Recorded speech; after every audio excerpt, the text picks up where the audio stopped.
Welcome. In this video, I'll show you how to remove a search engine from Brave. All right, so first up, open up your Brave browser. Now go ahead and go to the top right, click on the three horizontal lines.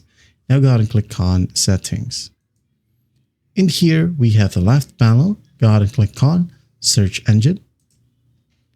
Now for normal and or private window, you'll have to do it one by one, okay? Or you just go ahead over to Manage Search Engines and Site Search, click on it. Here we have the Search Engines section. Okay. Now what you do to remove one is by basically locate the one that you wanted to delete. For example, I would like to delete a Bing and Quant because I don't use it. So click on three dots right here besides it and just click on Delete.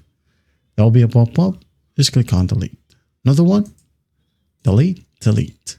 Okay. That's basically how you do it. That's how easy it is to remove a search engine from Brave.